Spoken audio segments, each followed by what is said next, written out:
దానికంటే ముందు భగవద్గీత వచ్చింది, దానికంటే ముందు ఉపనిషత్తులు వచ్చింది, దానికంటే ముందు వేదాలు వచ్చింది.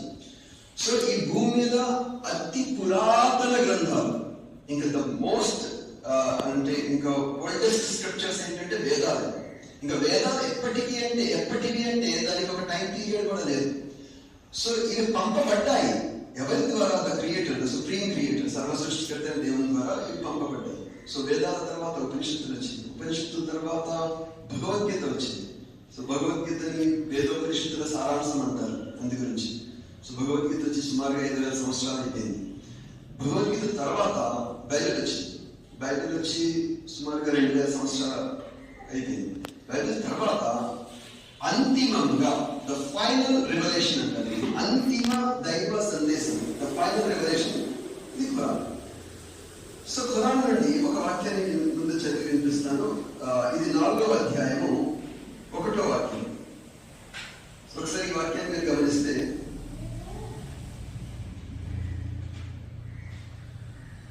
సృష్టికర్త పేరుతో మానవులారా, చూడండి ఖురాన్ మానవులారా అని ప్రస్తావిస్తుంది. సో మానవులారా అంటే అక్కడ ఒక కమ్యూనిటీ రిలేటెడ్ గా ఏం ప్రస్తావన చేయదు. మీ సృష్టికర్తకు భయపడండి, మీ దేవునికి భయపడండి. ఆయన మిమ్మల్ని ఒకే ప్రాణి నుండి పుట్టించాడు. ఎవరిని? మానవులు. ఇక్కడ హిందువుల్ని, ముస్లింలు, క్రైస్తవులు కదా, మొత్తం ప్రపంచ మానవులందరినీ కూడా ఎంతమంది నుండి పుట్టించాడు అంటున్నాడు? ఒకే ప్రాణి. ఈ పాయింట్ అంతిమ దైవ గ్రంథం ఖురాన్ 4వ అధ్యాయం 1వ వాక్యం ఉంది.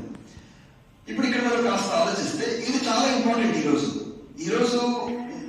మీరు వేరు, నేను వేరు, నువ్వు వేరు, నేను వేరు, ఈ భావన మనలో విభేదాన్ని పెంచేస్తుంది.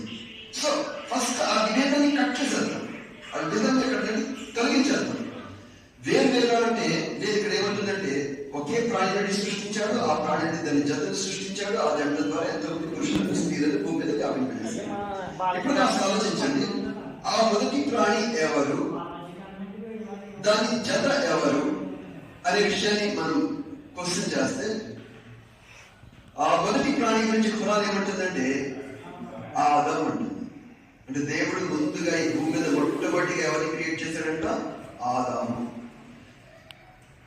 ఆదాం యొక్క ఒక ప్రక్క భాగం నుండి ఎవరిని క్రియేట్ చేశాడంట?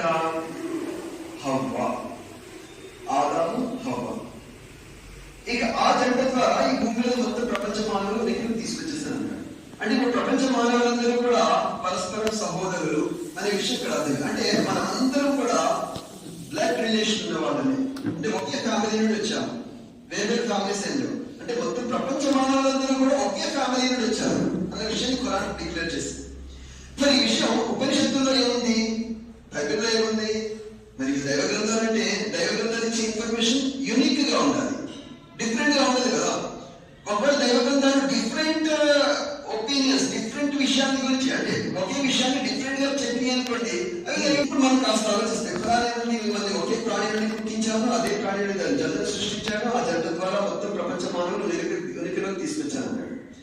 ఇది ఉపనిషత్తులో ఏముంది అంటే మనం అంటాం ఆది దంపతులు. ఈ వర్డ్ మనకి అందరికీ పాపులర్ వర్డ్. ఇది ఉపనిషత్తు నుండి వచ్చిన వర్డ్, ఆది దంపతులు. ఎవరు ఆది దంపతులు చెప్పండి? మన ఉపనిషత్తుల ప్రకారం శివపార్వతుల్ని ఏమంటారు? ఆది దంపతులు. కరెక్ట్ కదండి? రైట్ కదా? సో ఇప్పుడు ఆది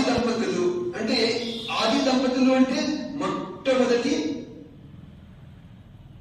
దంపతులు అంటే జంట, భార్యాభర్తలు, అంతే కదండి? ఆది అంటే the beginning couple on this earth. మొట్టమొదటి జంట, మొట్టమొదటి వైఫ్ అండ్ హస్బెండ్, మొట్టమొదటి భార్యాభర్తలు శివపార్వతులు. ఇప్పుడు వాళ్ళ ద్వారా మొత్తం ప్రపంచ మానవులు నిగిలికి వచ్చింది. ఇంకా ఇక్కడ ఎంతే కాదు, ఈ ఆది దంపతులు ఇద్దరిలో ఇప్పుడు ఇక్కడ ఆదాము హవ్వ అన్నాడు, అక్కడ మనం శివుడు పార్వతి అంటున్నాము. ఇద్దరిలో ఖురాన్ ఏమంటుందంటే ఈ ఇద్దరిలో ముందుగా ఎవరిని క్రియేట్ చేశారని చెప్పింది? ఆదం. ఏమన్నాడు?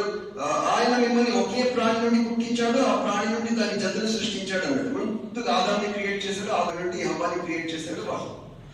ఇప్పుడు మన ఆది దంపతుల దగ్గరికి వెళ్తే శివుడు పార్వతి తీసుకున్నప్పుడు ఇద్దరిలో దేవుడు శివ పార్వతి ఇద్దరు ముందుగా ఎవరిని క్రియేట్ చేశాడు? శివుడినా పార్వతి?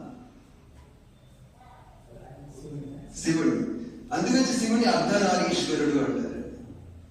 ఎందుకంటే సృష్టికర్తైన దేవుడు శివుడిని క్రియేట్ చేశాడు. శివుడి యొక్క ఒక ప్రక్క భాగం నుండి నారిని క్రియేట్ చేశాడు. వాళ్ళిద్దరిని భార్యాభర్తలుగా చేశాడు. వాళ్ళు భూమి మీదకి పంపించాడు. అక్కడ హ్యూమన్ జనరేషన్ స్టార్ట్ అయింది. సో సేమ్ ఇన్ఫర్మేషన్ ఖురాన్ ఇచ్చింది. దేవుడు ముందుగా ఆదాన్ని క్రియేట్ చేశాడు. ఆదా యొక్క ఒక ప్రక్క భాగం నుండి హవ్వాని క్రియేట్ చేశాడు. వాళ్ళిద్దరి ద్వారా కొత్త హ్యూమన్ జనరేషన్ మొదలు పెట్టాడు. సో ఇక్కడ ఏం సిమిలర్ ఇన్ఫర్మేషన్ రెండింటిలో ఉంది. అంటే